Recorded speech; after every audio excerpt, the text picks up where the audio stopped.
who's supposed to be his wife, and in real life was his lover for 50 years. And he says, don't you think those memories are just as alive and just as beautiful as they ever were?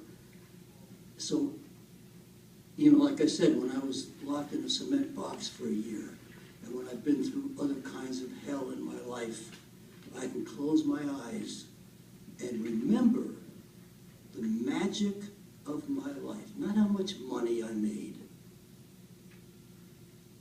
but the magic of those fucking moments.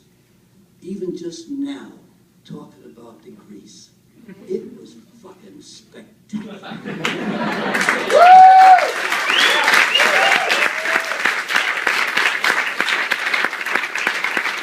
All those fucking tight-ass people getting drunk on tequila and sitting on the fucking floor and eating tamales was fucking spectacular.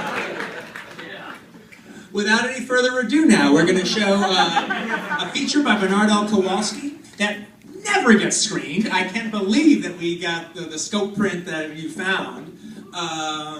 It is kind of amazing, especially the first half of the movie is something to see. It's called Macho Callahan. It stars David Jansen and Gene Seberg, and David Carradine's even in it as well. The opening sequence is fantastic because it takes place at Andersonville Prison. And it was actually the first movie to actually kind of deal with Andersonville a little bit because Andersonville wasn't that well known, and it just started becoming, you'll see what it is when you see the movie. All right, but it's the famous prisoner of war camp during the Civil War. And it was a thing in history that wasn't really well known until the 60s, basically when George C. Scott did that play, The Andersonville Trial. That's when it started coming out there.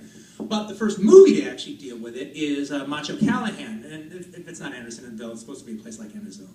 But one of the things about it that's actually very interesting, aside from the visuals of the beginning of the film, is it's not a European film. It was one of the, there was a few American Westerns that were trying to actually look like a spaghetti Western. They were actually trying to duplicate the feeling of a spaghetti Western.